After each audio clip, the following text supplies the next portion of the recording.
Buenos días alumnos, hoy comenzamos con el capítulo 2 del curso llamado probabilidades. Bueno, en este capítulo vamos a ver sin duda las partes más fundamentales de este curso, ¿no? Las bases de todo lo que sigue en adelante. Bueno, la primera pregunta que uno debería hacerse, ¿cierto?, es ¿qué es una probabilidad? ¿O qué es la probabilidad? ¿Cómo se define, no? Bueno, uno siempre habla de la probabilidad, por ejemplo, de que el próximo día vaya a llover, o la probabilidad de que Chile gane el siguiente partido por las clasificatorias, etcétera, ¿sí? Pero ¿qué es lo que es probabilidad realmente, no? Entonces, bueno, vamos a definir probabilidad, ¿no es cierto?, de la siguiente forma. Es como la cuantificación de un evento que es incierto, ¿no es cierto?, que existe cierta incertidumbre, pero nosotros de alguna forma podemos expresar esa incertidumbre entre un número que se encuentra entre 0 y 1, desde el punto de vista como expresado en forma real, numérico, o bien también se puede expresar como un valor entre 0 y 100%. Entonces, para redondear la idea, probabilidad es la cuantificación sobre la incertidumbre de un evento que puede que suceda como puede que no suceda, ¿sí? Y lo podemos decir que ese evento está asociado también a un experimento, ¿no? Por ejemplo, el experimento de revisar un televisor y encenderlo y ver si funciona bien o no funciona bien. Por ejemplo, ese también podría ser un experimento. Entonces, hablamos de que puede ser la cuantificación de la incertidumbre sobre el resultado de un experimento o sobre un evento que pueda suceder. Y eso es probabilidad. Bien, vamos a comenzar con definiciones fundamentales para poder entender un poco en qué consiste esto. Y vamos a comenzar primero con lo que es un experimento, ¿no? Bueno, un experimento es cualquier acción o proceso que genera observaciones. Por ejemplo, si yo me paro en la puerta de la sala de clases, ¿no es cierto?, y me pongo a contar cuántas personas o qué personas llegan atrasadas a la sala de clases, ese es un experimento y genera observaciones, ¿no? Yo voy a ir enumerando las personas que van llegando, por ejemplo, atrasadas. Un experimento aleatorio es un tipo de experimento, pero la diferencia fundamental, ¿por qué se le llama aleatorio? Es porque cada vez que yo vuelvo a repetir el experimento, el resultado que genera este experimento puede ser diferente, ¿sí?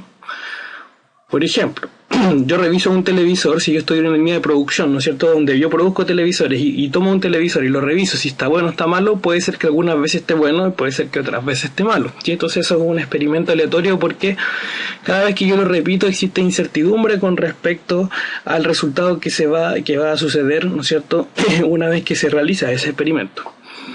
Bueno, el espacio muestral nosotros lo vamos a definir como el conjunto de todos los posibles resultados del experimento que se lleve a cabo. Vale decir, en el caso de la línea de producción, si lo que estamos el experimento consiste en revisar un televisor y ver si está bueno o malo, el espacio muestral debería contener esos dos valores, ¿no? Bueno o malo. Bueno, un evento en particular, ¿no es cierto?, también se le conoce como como suceso, ¿sí? Pero bueno, en general se le conoce como evento. Es cualquier colección o subconjunto de resultados dentro del espacio muestral, vale decir un subconjunto de todos los resultados del espacio muestral, ¿sí? Por ejemplo, en el caso de la línea de ensamble, ¿no es cierto?, cuando queremos evaluar si un televisor está bueno o malo, un evento podría ser que el televisor esté bueno, o un evento podría ser que el televisor esté malo. Ambos son subconjuntos de el espacio muestral que contiene esos dos resultados, ¿no es cierto? El televisor está bueno o está malo. Algo que nos faltó comentar acá. Un evento puede ser simple, tal como se nombra ahí, ¿cierto? O puede ser compuesto, ¿no? Hablamos de que los eventos son simples si tienen un solo resultado, y hablamos de que los eventos son compuestos si tienen más de un resultado. Veamos un ejemplo para ilustrar lo que recién acabamos de definir. Consideremos entonces un experimento aleatorio que consiste en lanzar un dado. Bueno, revisemos por qué es aleatorio. Bueno, es aleatorio, ¿no es cierto?, porque cuando nosotros lanzamos el dado, el número que va a salir cada vez que lanzamos el dado tiene incertidumbre. Nosotros no sabemos con certeza cuál es el valor que va a salir, ¿no es cierto? Por lo tanto, el espacio muestral está constituido de todos los resultados que pueden aparecer al lanzar un dado. Bueno, y al lanzar un dado puede aparecer, ¿no es cierto?, el 1, el 2, el 3, el 4, el 5, el 6. Entonces, algunos eventos que uno podría definir a partir del lanzamiento de un dado es que salga un 1, o sacar un 1, ¿no es cierto? Sacar un 6, que salga un 6, o sacar un número par. Vale decir que salga el 2, el 4 o el 6. Bueno, sacar un 1 o sacar un 6 son eventos simples. ¿Y por qué son eventos simples? ¿No es cierto? Son eventos simples porque si nosotros revisamos esos eventos, su resultado es único, ¿sí? Tiene un solo resultado posible. O sea, sacar un 1, el evento significa el 1 solamente, sacar un 6, lo mismo el 6. En cambio el C, ¿no es cierto? El evento C es un evento compuesto. ¿Y por qué compuesto? Porque tiene más de un único resultado, ¿sí? En este caso, un número par, sabemos que puede ser, ¿no es cierto?, el 2, el 4 o el 6, que son las posibilidades dentro del espacio muestral que está acá arriba, ¿cierto? Bien. Bueno, otro ejemplo. Consideremos un experimento aleatorio que consiste en extraer una bola al azar desde una urna que contiene 6 bolas, donde de ellas 4 son blancas y 2 son rojas. Según lo que se necesite, se pueden dar los siguientes espacios muestrales, ¿no? Esto es interesante porque fíjense que en la urna las bolitas tienen 2 características, ¿sí? Hay 4 bolas que son blancas, ¿no es cierto? 1, 2, 3, 4. Todas estas son blancas. Y estas que están acá son 2 rojas. Bueno, pero además dice que tiene 6 bolas, 4 blancas y 2 rojas. Y bueno, acá no aparece descrito, ¿no es cierto? Pero vamos a decir que además de las bolas blancas o rojas, estas bolas pueden tener un número ahí, ¿no? Sí. Por ejemplo, el número 1, número 2, número 3, número 4, 5, 6, ¿no? Entonces, las pelotas de alguna forma, o las bolas, como le llamamos, tienen 2 características. Una es el número que tienen y otra es el color que tienen, ¿sí? Por lo tanto, el espacio muestral va a depender de cuál sea mi interés dentro del experimento. O sea, si mi interés, por ejemplo, es evaluar cuál es el color que tienen una bola extraída de esa urna, ¿no es cierto? Entonces el espacio muestral sería B y R, donde B significa blanca y R significa roja. Ahora, si nuestro interés está en el número que tiene la bolita, ¿no es cierto? Entonces el espacio muestral sería 1, 2, 3, 4, 5 o 6, ¿no? Ese es un poco lo que queremos comentar en este ejemplo, en que el espacio muestral de alguna forma va a depender de qué es lo que se quiera medir, ¿ya? Y depende de las características de los objetos que se estén midiendo. Bueno, la teoría de probabilidades se sustenta mucho en lo que es teoría de conjunto, y por eso es importante algunas definiciones que vamos a ver ahora y cómo se relacionan en lo que es la teoría de probabilidad. Primero, ¿qué significa la unión de 2 eventos? La unión de 2 eventos A y B, lo cual se denota así, ¿no es cierto?, como A unión B. Bueno, y también se puede leer A y o B, porque la unión vamos a ver después que contempla la intersección y también la intersección y además ambos eventos por separado, o sea, lo que tendría como el O. Entonces, ¿qué significa la unión? Es el evento formado por todos los resultados que estén en A o en B o en ambos eventos, ¿sí? Entonces, por lo tanto, la unión incluye los resultados ocurridos en A y B y en un solo evento, ¿no? Para decir o en A o en B, ¿sí? Entonces, A o B o ambos. Esa es la unión. La intersección, por otro lado, que se simboliza de esta forma, que se lee generalmente como A inter B, ¿cierto?, o A y B, como acá aparece, es el evento formado por los resultados que están en A y en B, ¿sí? O sea, la intersección necesariamente los resultados tienen que estar simultáneamente en A y en B. Y el complemento de un evento A, denotado por A tilde, digamos, por así decirlo, o a la C, ¿sí?, es el conjunto de todos los resultados que están en el espacio muestral, pero que no están contenidos en A, ¿no? O sea, están dentro del espacio muestral, pero fuera de A. Bueno, continuando con algunas definiciones importantes de lo que es dentro de teoría de probabilidades, vamos a ver lo que son los eventos mutuamente excluyentes, ¿no? Bueno, algo es excluyente, ¿no es cierto?, cuando no puede suceder simultáneamente, y mutuamente se refiere a eso, ¿no? O sea, nosotros vamos a decir que una colección K de eventos, ¿no es cierto?, que no tienen resultados en común o que no pueden suceder simultáneamente son, ¿no es cierto?, mutuamente excluyentes o disjuntos. Por ejemplo, imagínense que ustedes, ¿no es cierto?, están en la puerta de su casa a punto de partir a la universidad una mañana cualquiera. Y ustedes tienen que movilizarse desde la puerta de su casa, ¿no es cierto?, hasta la universidad. Y para movilizarse tienen tres opciones. Tomar, por ejemplo, una micro, ¿no es cierto?, tomar un colectivo, o tener la suerte de que algún amigo cercano los lleve, ¿sí?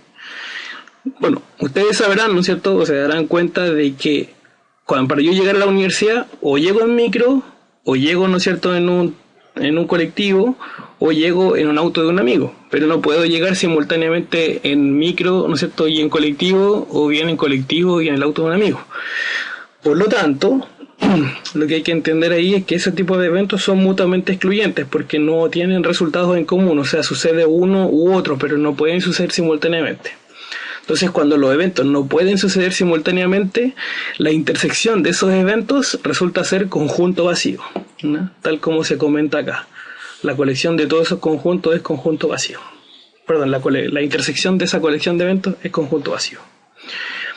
Por otra parte, hablamos de eventos exhaustivos cuando, si al unir todos los eventos tenemos todas las posibilidades, o sea, se logra un espacio muestral completo, ¿ya?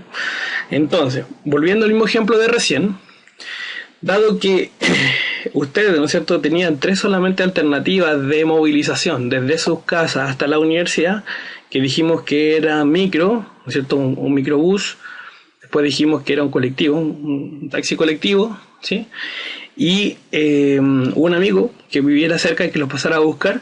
Bueno, cada una de esas tres opciones, si yo las junto, si yo las uno como eventos, ¿no es cierto?, como conjuntos, al unirlas me da el espacio muestral completo, vale decir, me da todas las posibilidades que yo tengo para moverme desde mi casa hasta la universidad, ¿sí? Por lo tanto, esos eventos en particular, o ese ejemplo que les di, cumplen con una característica bien particular. Son eventos mutuamente excluyentes, vale decir que no pueden suceder de forma simultánea, y al mismo tiempo son exhaustivos. ¿Qué significa eso? Que si yo junto todos esos eventos, si yo los uno, ¿no es cierto?, tal como se muestra acá, me da el espacio muestral completo, o sea, todas mis posibilidades. Bueno, y en tercer lugar, la ley de De Morgan. Esto es teoría de conjunto netamente. La ley de Morgan dicen que el complemento de dos eventos que se intersectan, ¿no es cierto?, es la unión de sus complementos, vale decir, A inter B complemento es A complemento unión B complemento, y A unión B complemento es A complemento inter B complemento, vale decir, el complemento de la unión de dos conjuntos es la intersección de sus complementos, ¿no? Esas son las dos leyes de Morgan que se utilizan y se pueden generalizar también después a más eventos. Bueno, los diagramas de Venn son una herramienta importante para representar lo que son los conjuntos, ¿sí? Y desde ese punto de vista aquí vamos a ilustrar un poco algunos ejemplos. Acá en la letra A tenemos un espacio muestral S, ¿no es cierto?, y tenemos dos eventos, el evento A y el evento B, o el conjunto A y el conjunto B. Y acá hay elementos en común, ¿no? Acá se solapan, digamos, se traslapan, por así decirlo, los eventos A y B. Entonces significa de que hay elementos en común entre ellos, o sea, hay elementos que cumplen o que están tanto en A como en B, ¿sí? En el caso B, esa es la letra A. En el caso B, nosotros tenemos también un espacio muestral S, tenemos dos eventos, dos conjuntos A y B, pero fíjense que no hay elementos en común, no hay nada. Por lo tanto, en este caso, A inter B es igual a conjunto vacío, ¿sí? No hay elementos en común. Y en el tercer caso, ya cuando tenemos la región achurada, lo importante es entender de que esto estamos representando justamente la intersección de esos dos eventos o conjuntos, ¿sí? O sea, A inter B me da esa región que está ahí adentro. En el cuarto caso tenemos un espacio muestral que está conformado por tres eventos, A, B y C, o tres conjuntos, ¿sí? Y lo que queremos representar acá es esto que aparece aquí, A unión B intersectado con C. Bueno, acá lo que hay que entender es lo siguiente. A unión B es todo lo que está en A y está en B simultáneamente, incluyendo la intersección. Y si todo eso, que es todo lo que está acá arriba, ¿cierto?, lo intersectamos con C, que es esto que está acá abajo, nos queda simplemente esto que está acá. ¿Sí? Y por último, ¿no es cierto?, a modo de otro ejemplo, tenemos A inter C complemento. ¿Qué significa A inter C complemento? Significa, parece que esto también se puede notar así, ¿no es cierto?, A inter C complemento. Bueno, esto significa todo lo que está dentro del espacio muestral, S, ¿no es cierto?, pero que está fuera de A y C, o que no está en A y C. Bueno, ¿dónde es A y C? A inter C es justamente esto, que está anotado con negrillo, o sea, lo que está dentro, y por lo tanto A inter C, pero complemento, es todo lo que está afuera. ¿Sí? Todo esto, todo lo azul que se observa aquí en la figura. Bien, veamos un primer ejemplo o ejercicio de aproximación para que veamos cómo representamos esto. Tenemos, bueno, vamos a copiar este ejemplo y lo vamos a llevar un poco a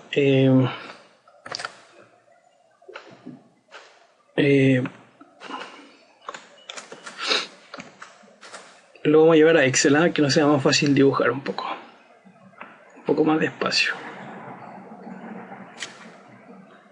Ok.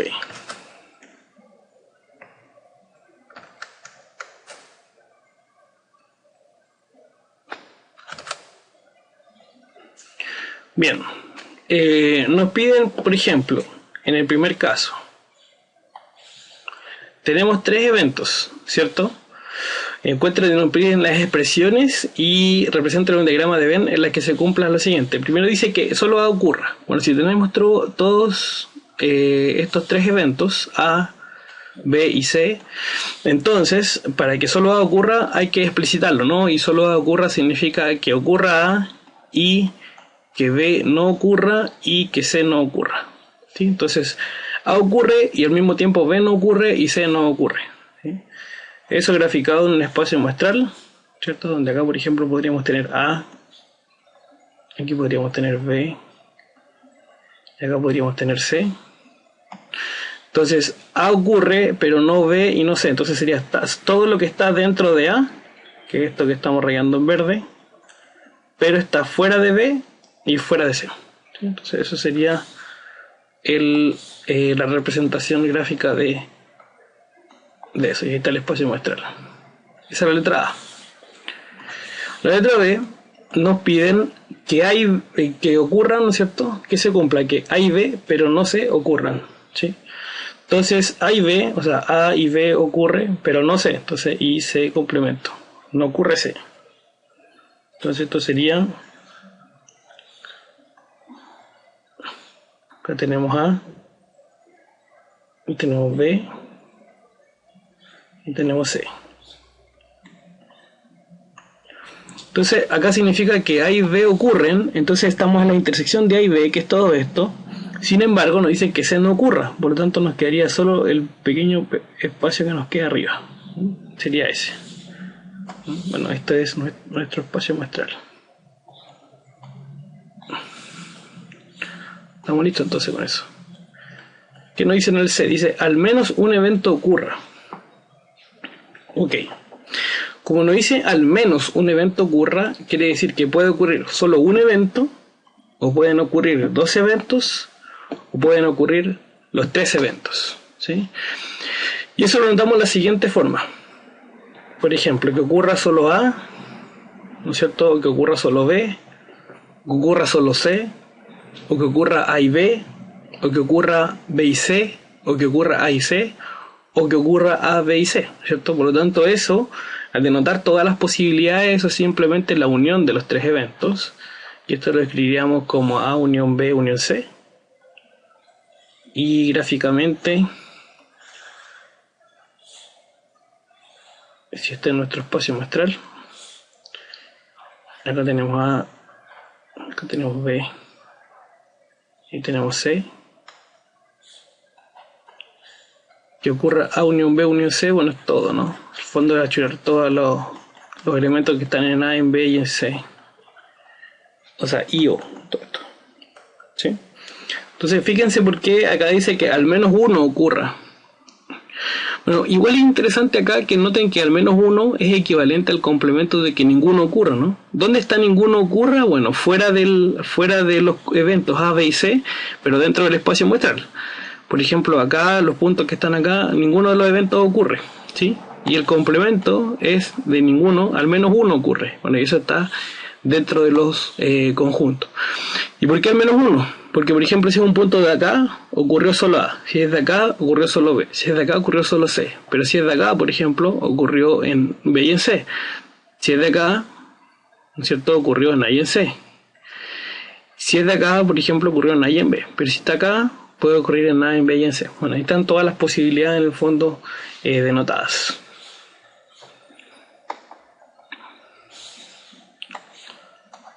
Y al menos dos eventos ocurran. Ya. ¿Esto qué significa? Que ocurran dos eventos o que ocurran tres eventos. ¿Sí? Si los queremos denotar de alguna forma, podríamos quizás hacer lo siguiente: que al menos dos ocurran. Entonces puede ser, por ejemplo, ocurre A y B, pero no C, ¿cierto? O ocurre A y no ocurre B y ocurre C. Ahí está la otra posibilidad 2. O bien, ¿cierto?, no ocurre A y sí ocurre B y ocurre C. Ahí está la tercera posibilidad de A2 que pueden suceder, ¿no es cierto?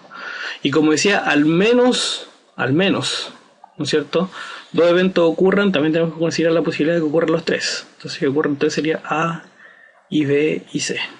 ¿Sí? Bueno, esta es la notación entonces algebraica de conjuntos de cómo anotar eso. Y en un diagrama de Venn, esto lo podríamos representar de la siguiente forma.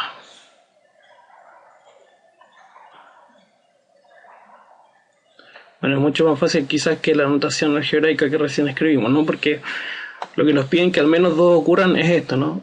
Ocurren estos dos, ocurren estos dos, ocurren estos dos, o ocurren los tres, que aquí, ¿no? Donde ocurren exactamente los tres. Entonces eso es lo que nos están pidiendo. La letra E, que se nos pide, los tres eventos ocurren. Entonces tenemos A, tenemos B, tenemos C.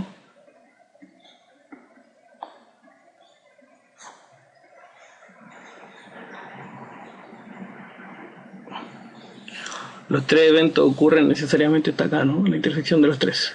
¿Y cómo se nota eso? Se nota como A inter B inter C. Luego, en la F se nos pide que ninguno ocurra. Entonces, que ninguno ocurra sería que A no ocurre y B no ocurre y C no ocurre. ¿Sí? Y esto, utilizando la nomenclatura de las leyes de De Morgan, podemos llegar a la conclusión de que es lo mismo que A unión B unión C complemento. Es decir, todo lo que está dentro del espacio muestral, pero fuera de la unión de los tres eventos, ¿no? Y gráficamente esto sería así. Este es A, B, C. Y como nos dicen todo lo que está fuera de la intersección de los tres, entonces sería todo lo que está fuera. Pero no alcanza a tocar nada de lo que está dentro.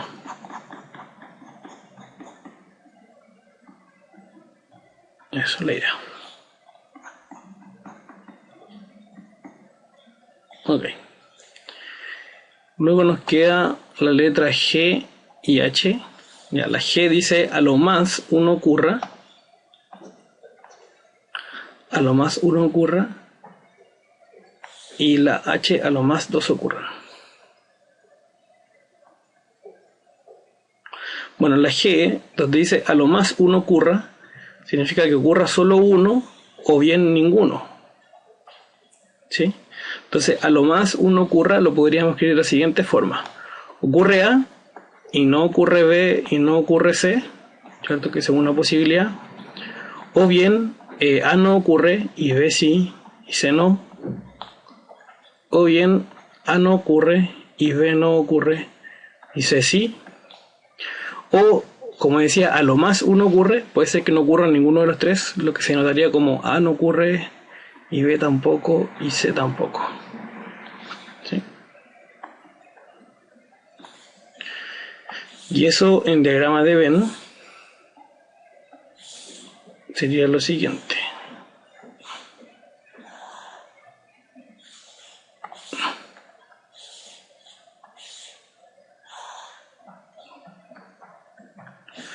Aquí tenemos A,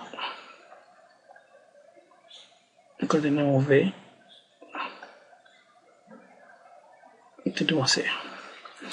Entonces, bueno, lo primero y lo más fácil es lo que teníamos recién, ¿no? Que no ocurre ninguno de los tres, entonces todo lo que está afuera.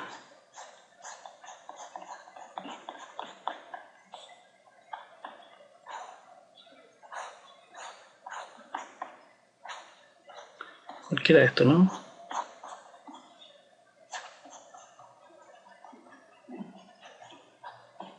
Eso. Luego dice que ocurra solo uno, ¿cierto? O en el fondo era a lo más uno. Entonces ocurre solo A, sería esto que está acá, solo A. Sin tocar B ni C. Eso. Solo B, que sería esto. Sin tocar a A ni tocar a C. Y C. Sin tocar a A ni a B. Eso. Y por último, ¿cierto? Se nos pedía en la letra H, dice que a lo más dos ocurran. Bueno, ahí prácticamente lo único que estamos dejando fuera es que los tres ocurran, ¿sí? Por lo tanto, esto existen varias formas de notarlo, ¿no? Porque a lo más dos ocurran, uno podría utilizar un método un poco tedioso y decir que ocurran solo de a uno, ¿no es cierto? Lo cual sería A, por ejemplo, sí, y B no, y C no. O que A no ocurra y B sí, y C no. O que A no ocurra y B tampoco y C sí. Ahí están solo los de a uno, ¿cierto? Lo que ocurra en ninguno sería esto.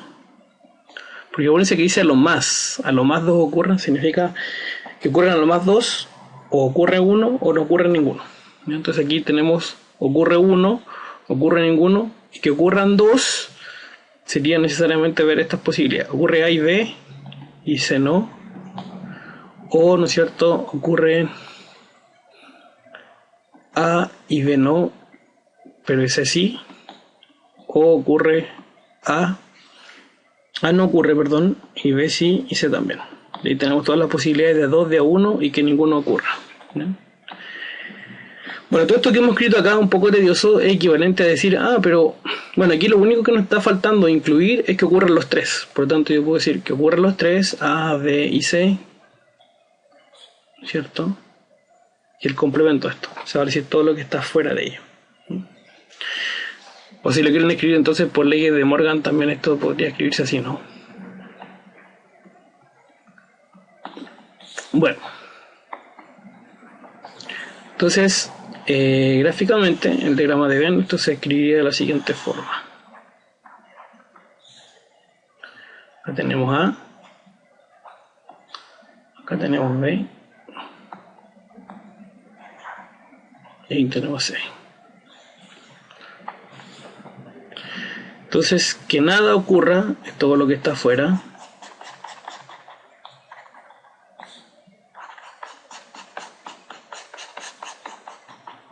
Todo eso.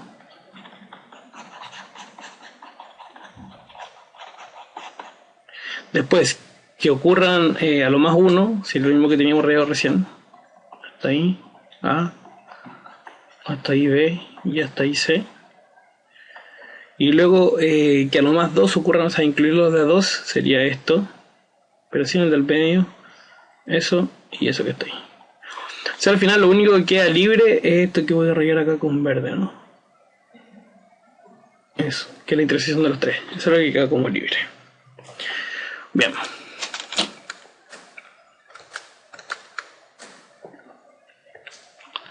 Bueno, vamos a ver algunos axiomas, interpretaciones, ¿no es cierto?, y propiedades de probabilidad.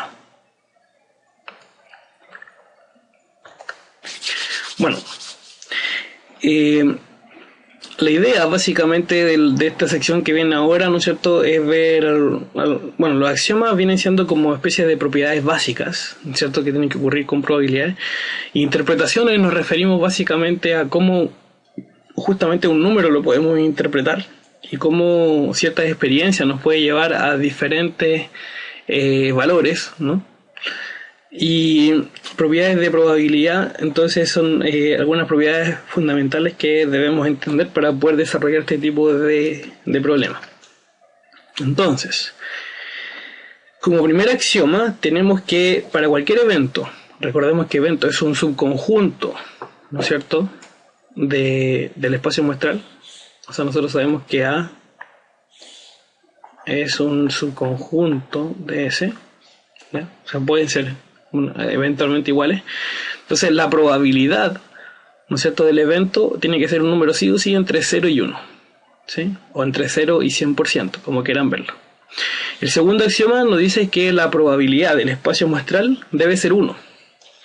Bueno, ¿a qué se debe eso?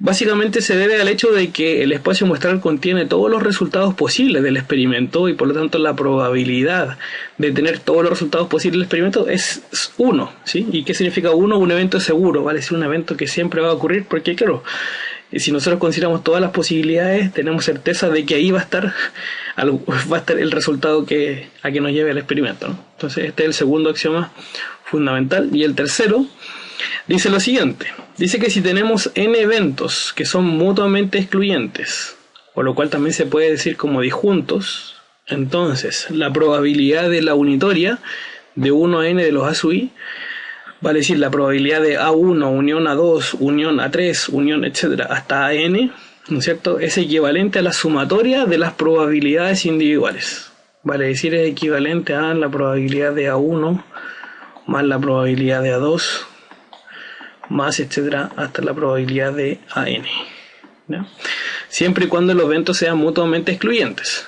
¿Qué significa eso? Que no pueden suceder de forma simultánea. Vale decir que todas las intersecciones, ¿no es cierto?, ahí con la J son iguales a conjunto vacío, ¿no?, para todo par y J.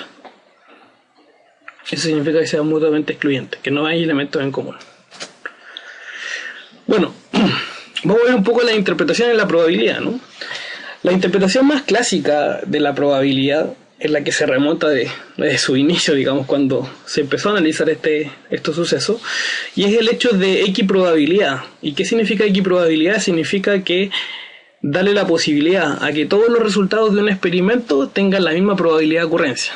Por ejemplo, cuando nosotros lanzamos un dado, nosotros pensamos, bueno, existe la misma probabilidad de que salga un 1, que salga un 2, que salga un 3, un 4, un 5, un 6, ¿cierto? Y como cada uno de ellos tiene la misma probabilidad, ¿no es cierto?, y son 6 resultados posibles, uno dice, entonces la probabilidad de que salga un 1 es un sexto, la probabilidad de que salga un 2 es un sexto. Y así, ¿no? Le asigna una probabilidad, un sexto a cada uno de ellos usando el enfoque equiprobabilístico, ¿no? Ese es el enfoque clásico, darle la misma probabilidad a cada resultado de un experimento. El enfoque frecuentista significa basarse un poco en la historia, en la frecuencia, vale decir en cuántas veces apareció el resultado, y entonces para hacer ello lo que uno debe hacer es lo siguiente: repetir infinitas veces, bueno, en la práctica muchas veces, un experimento bajo las mismas condiciones ambientales, o sea, las mismas condiciones a las cuales se adecua el experimento, y tabular los resultados. Por ejemplo, no sé, estar todo un día lanzando un dado y contar cuántas veces salió el 1, cuántas veces salió el 2, cuántas veces salió el 3, etc., ¿sí? Y ahí se van a dar cuenta que las probabilidades no son exactamente un sexto, ¿sí?, pero van a ser resultados sí relativamente parecidos, ¿sí?, cercanos a ellos, pero no exactamente igual, ¿no? Entonces aquí, ¿qué es lo que hay que hacer? No sé, pues ¿cuántas veces salió el 1? Por ejemplo, 100 veces. ¿Y cuántas veces lanzamos el dado? 1000 veces. Entonces la probabilidad es 100 sobre 1000, o sea, un décimo. Esa es un poco la idea del enfoque frecuentista. Y el enfoque subjetivo, bueno, como el nombre lo indica, depende de cuánto es lo que crea un individuo o una persona con respecto a la probabilidad de que va a suceder un evento, ¿no? Por ejemplo, si yo le pregunto a un chileno, ¿cuál es la probabilidad de que Chile gane a Venezuela el próximo partido? ¿No es cierto? Entonces, un chileno obviamente va a decir a lo mejor un 80% de probabilidades porque siempre le hemos ganado, qué sé yo. Si le preguntamos a un venezolano, la misma pregunta, ¿no es cierto? Solo por el hecho de ser de Venezuela y va a querer él que su equipo gane, quizás él va a decir, no, yo creo que la probabilidad de que Chile gane es solo un 30% o 40%, ¿sí? Simplemente por las preferencias, obviamente, de país que se tiene o creencia. Por eso, como el nombre lo indica, es algo subjetivo, es relativo a lo que piense simplemente la persona y no tiene ninguna objetividad, ¿no? Simplemente lo que cree la persona. Bueno, propiedades de probabilidad. Vamos a ver algunas propiedades que son bastante importantes. Bueno, en primer lugar, la probabilidad de conjunto vacío es cero, ¿sí? Conjunto vacío significa que el conjunto no tiene elementos, por lo tanto la probabilidad de que ocurra es cero, ¿ya? La probabilidad de A intersección B complemento es la probabilidad de A menos la probabilidad de A inter B. Bueno, entonces se puede ver de la siguiente forma, ¿no? Vamos a hacer un pequeño diagrama de Venn acá, lo siguiente. Si acá tenemos A y acá tenemos B, A inter B complemento significa todo lo que está en A, ¿no es cierto? Pero no está en B, o sea, no está en la intersección. Entonces esto es equivalente a decir, ok, yo calculo toda esta probabilidad, la de todo el conjunto A, y le quito los elementos en común que tienen, ¿sí? Entonces ahí está esa desigualdad que está ahí. Luego, la probabilidad de A complemento. Bueno, acuérdense que la probabilidad de A complemento, que lo que es A complemento es todo lo que está en A, ¿no es cierto? Todo lo que está en el espacio muestral, pero no está en A.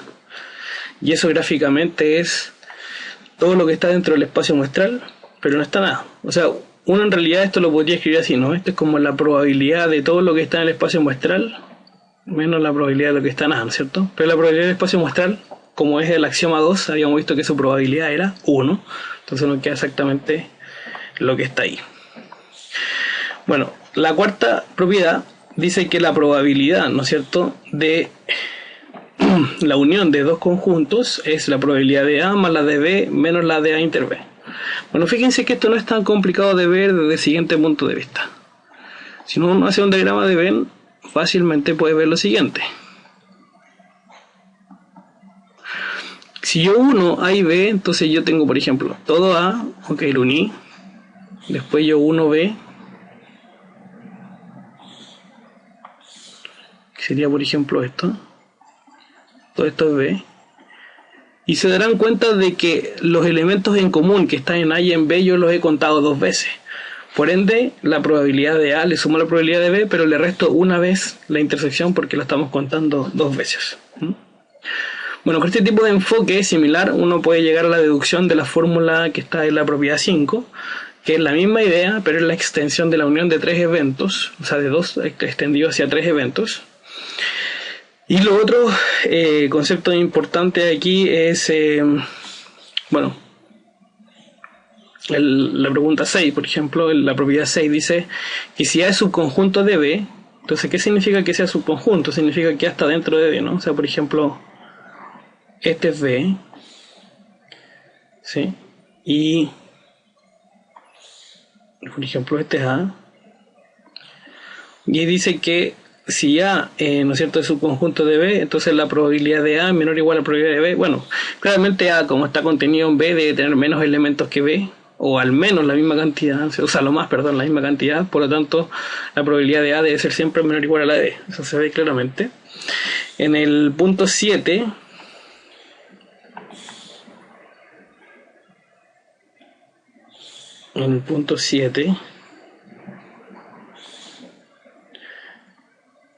ocurre de que B es subconjunto de A, entonces ahí está B. Y aquí está, ¿cierto? Y nos dicen la probabilidad de A, ¿cierto? A intersección B complemento, vale decir, lo que está en A, pero no está en B.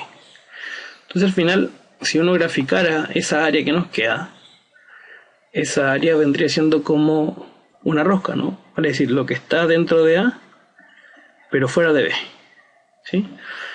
Y en este caso, fíjense que simplemente la probabilidad de A va a decir todo lo que abarca el círculo mayor, menos la probabilidad de B, que es lo que abarca el círculo interior. Ahí nos está dando el área de la rosca, que es la última de las propiedades que está acá. Bien.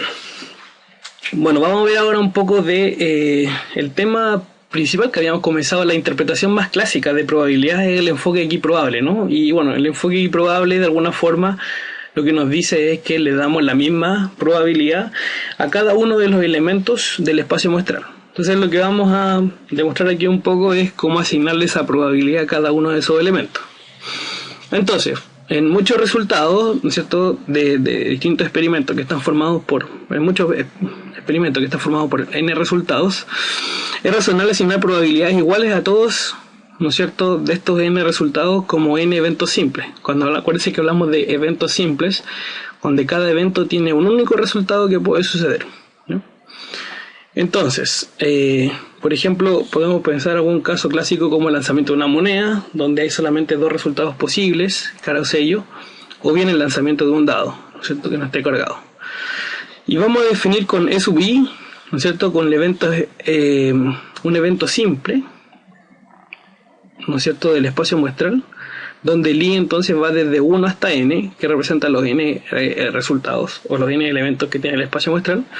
Entonces nosotros sabemos que 1 es la probabilidad del espacio muestral, pero a su vez el espacio muestral está constituido por la unión de todos los eventos simples, ¿no es cierto?, de todos los eventos simples que tiene este espacio muestral. Entonces es la unitoria de 1 hasta n de los E sub i, donde acuérdense que los E sub i son eventos simples, cada uno está compuesto de un resultado distinto, por lo tanto la intersección entre ellos es vacía, y desde ese punto de vista podemos utilizar la propiedad de que la unión de todo este evento es simplemente la sumatoria de todos los eventos individuales, ¿sí?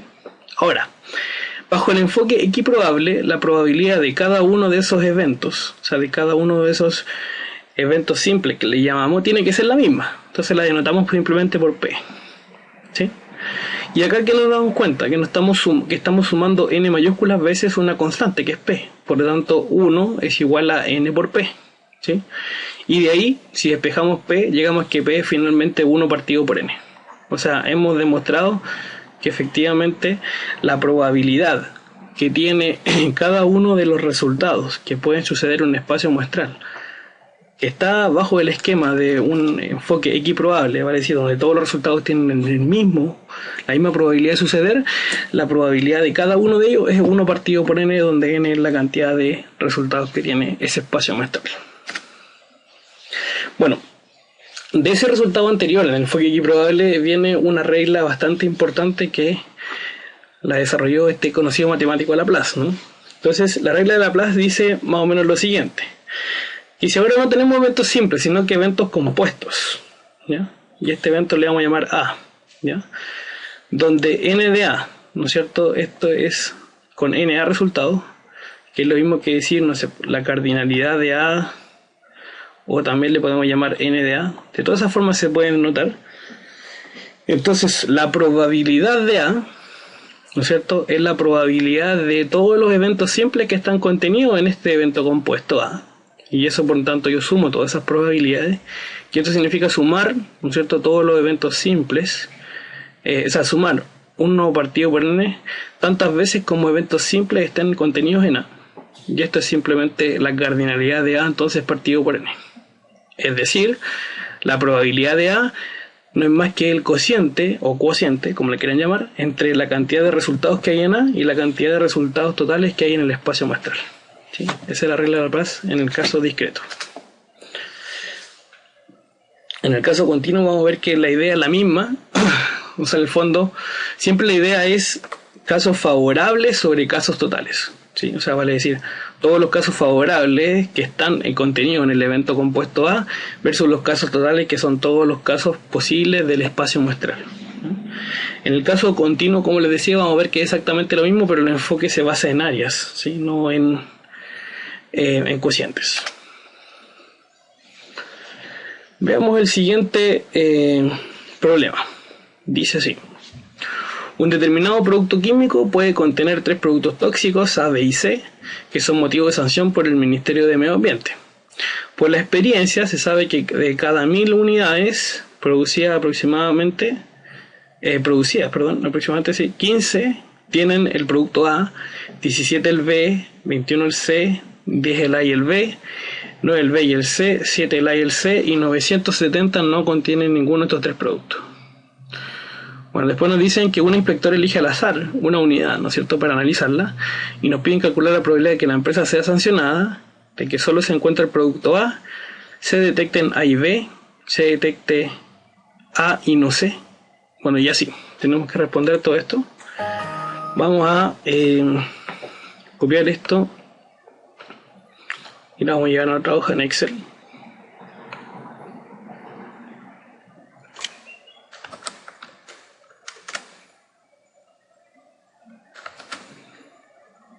Entonces lo primero aquí, lo más importante es recopilar la información fundamental y traspasarla, ¿no es cierto?, a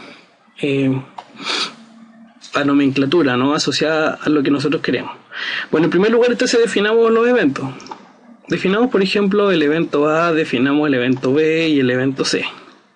Estos van a ser entonces nuestros eventos. ¿Qué significa el evento A? El evento A significa, ¿no es cierto?, de que el producto químico o un producto químico, ¿no es cierto?,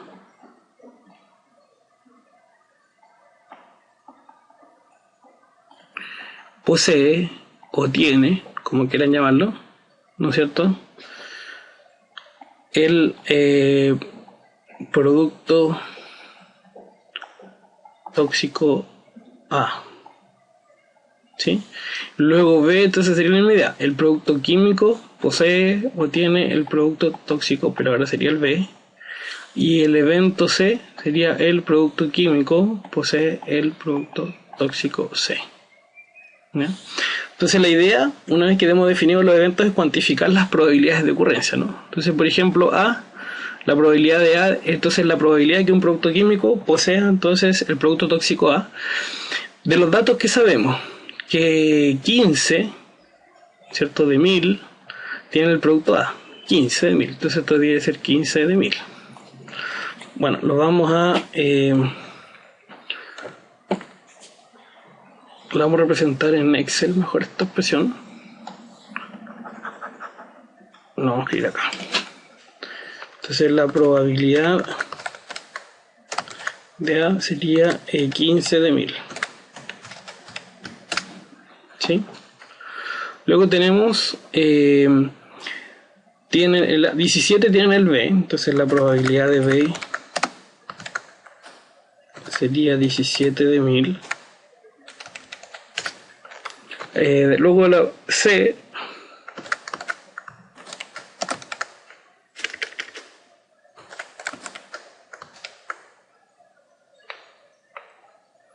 bueno, esto lo está entendiendo como marca registrada, no queremos escribir eso. La probabilidad de C sería, según lo que dice acá, 21 de 1000.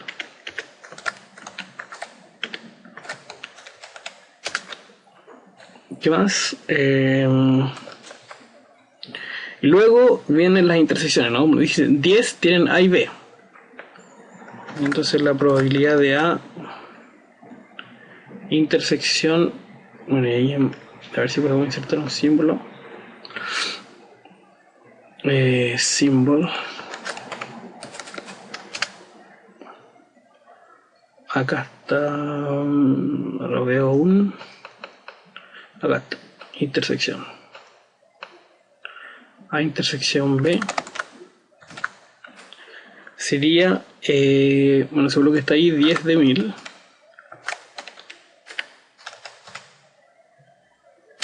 ¿Cierto? Y luego tenemos B y C y A y C. Entonces vamos a seguir esta idea hacia abajo. B y C. Después tenemos A y C.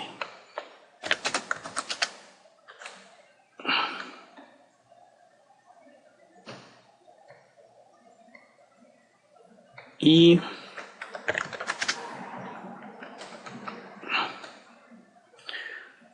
ok.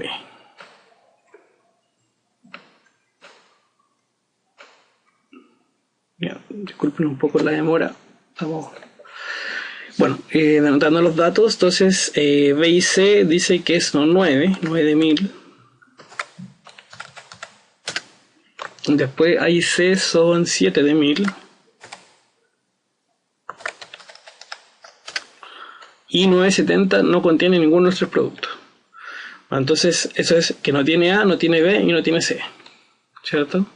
Entonces eso lo podíamos, bueno, vamos a escribir aquí con el lápiz porque es más rápido, pero lo vamos a anotar así, ¿no? Como la probabilidad de que no tiene A y no tiene B y no tiene C, ¿ya? Y esto entonces sería 970 de 1000, o sea un 97%. Bueno, luego en la letra A que nos piden, dice que la empresa sea sancionada, ¿ya? Entonces, ¿cuál es la idea? Que una empresa va a ser sancionada, según el contexto del ejemplo, si encuentra cualquiera de los tres productos, ¿no es cierto? Ya sea encuentra A, o encuentra B, o encuentra C, ¿sí? Entonces, para que una empresa sea sancionada, tiene que ocurrir A, ¿cierto? O B o C. O sea, tiene que tener al menos uno de los tres productos. Puede ser o solo A, o solo B, o solo C, o los dos de los tres, o los tres. ¿Ya? Entonces eso es la unión de los tres. Y esto lo podríamos escribir como 1 menos su complemento, ¿no? Esto es una de las propiedades. Esto es 1 menos su complemento, ¿sí? Que es equivalente a decir 1 menos la probabilidad que no tenga ninguno de los elementos. Y eso que está acá, por ley de Morgan también lo podemos escribir así, como que no tenga A y no tenga B y no tenga C. Y ese dato ya lo teníamos acá arriba, 0,97, entonces 1 menos 0,97, eso nos da 0,03, ¿sí?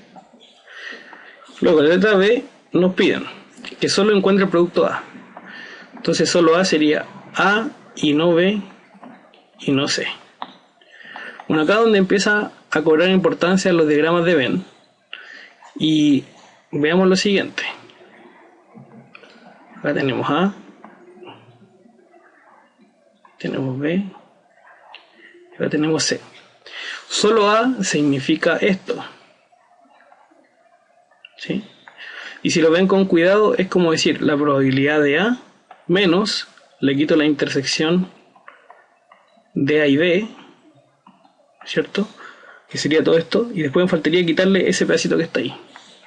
¿Cómo le quitamos ese pedacito? Bueno, ese que está ahí es la intersección de A con C menos la intersección de los tres. O sea, es la probabilidad de A y C menos la probabilidad de A y B y C.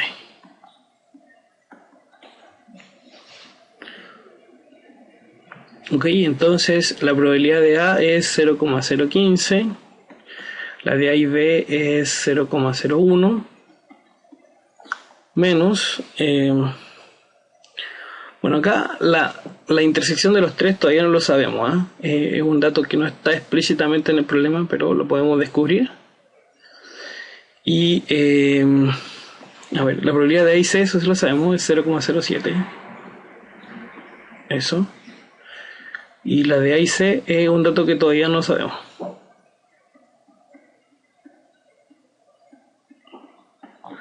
Ya, ¿cómo se puede sacar ese dato? Bueno, se puede sacar a partir de la definición de la unión, ¿no es cierto?, de los tres eventos. Nosotros sabemos que A unión B unión C, la probabilidad de ello es la probabilidad de A más la probabilidad de B más la probabilidad de C menos la probabilidad de A y B menos la probabilidad de B y C menos la probabilidad de A y C y más la probabilidad de la intersección de los tres, ¿sí? Entonces A unión B unión C, esto ya lo sabemos que es 0,03, la de A es 0,015, la de B es 0,017, la de C es 0,021, la de A y B es 0,01, la de B y C es 0,009, la de A y C es 0,007 y esta es nuestra incógnita. ¿Sí? Entonces la probabilidad de A y B y C sería igual. Y acá la vamos a calcular. Sería 0,03 más, no, perdón, menos, porque hay que despejar, ¿no? Este término pasa restando al otro lado, menos este término, menos este término, menos este término, y lo que están restando pasan sumando, más este que está acá, más ese, ¿sí? Y nos da 0,03 y por ende, bueno, ahora imagino que podemos responder entonces la pregunta. La probabilidad de A y no B y no C sería, bueno, acá tenemos un poco la escrito, ¿no? Sería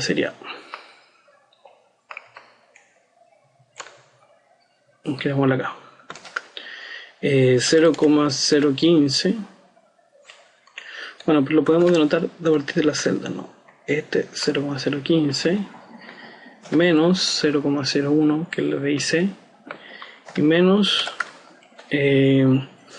la suma, o sea, perdón, la diferencia entre A y C, que sería este que está acá, y este que está acá.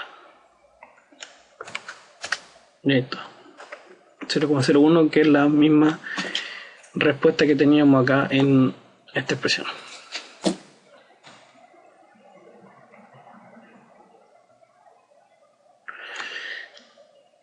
Y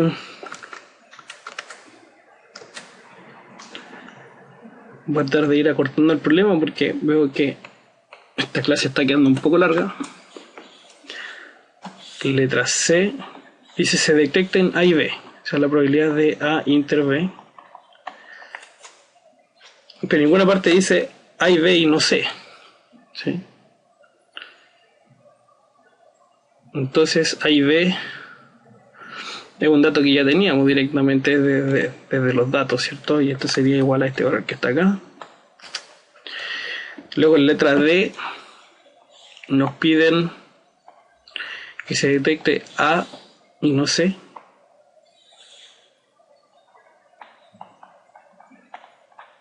Entonces no sé, sería así. Y esto es equivalente a la probabilidad de A menos la probabilidad de A intersección C, para no considerar los elementos de C. Y esto nos quedaría, la probabilidad de A es 0,15 menos la de C, de A y C, que sería este 0,07. Y nos da 0,08. Luego nos piden en la letra E A y B y no C. A y B y C complemento. Entonces esto es equivalente a hablar de la intersección de A con B, ¿no es cierto? Pero quitarle la intersección de los tres, ¿ya?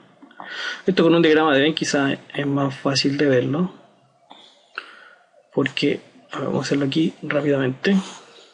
Este sería A, este sería B, este sería C, y lo que queremos es A y B pero no C. Entonces A y B y no C sería eso. Entonces lo que yo digo es que es lo mismo que la intersección de A con B, pero le quitamos la intersección de los tres, ¿ya? Y esto que está acá sería A y B 0,01 menos la intersección de los tres, que es esto, que es una 0,07. Y se detecta a lo sumo, dice, uno de los tres productos. A lo sumo es a lo más, uno de los tres. Y que se detecta a lo sumo, uno de los tres productos, es equivalente a decir, bueno, escribámoslo acá. A lo sumo, uno de los tres productos significa que se detecte uno o ninguno. ¿Sí? Entonces, algebraicamente eso debería escribirse, por ejemplo, que se detecte solo A y no B y no C, o no A y sí B y tampoco C, o no A, no B y sí C, o que no se detecte ninguno de ellos.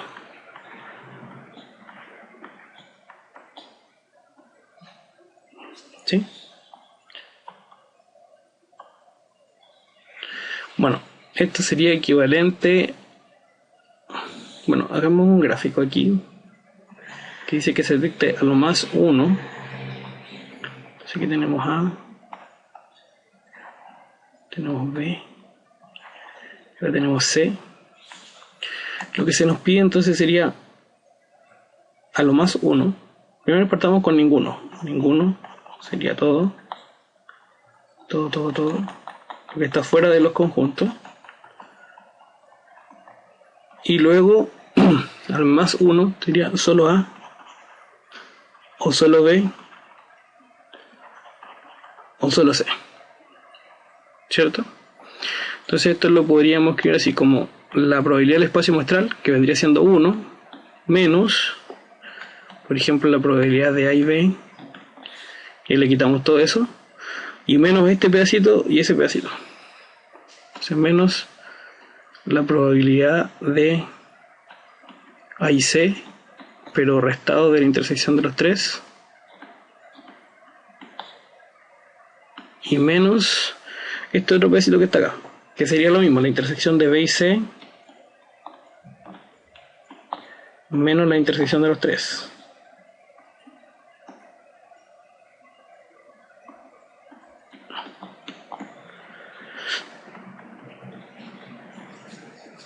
Ok, entonces esto sería, escribámoslo acá, 1 menos la probabilidad de A y B, la probabilidad de A y C, la probabilidad de B y C, y más 2 veces la intersección de los tres.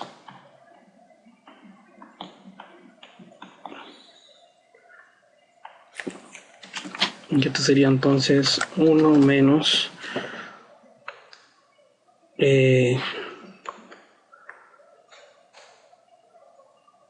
A y B, B y C, A y C, y más 2 veces la intersección de los tres. Eso nos da 0,98. Y por último, la última pregunta es se detecte más de un producto, 0,02.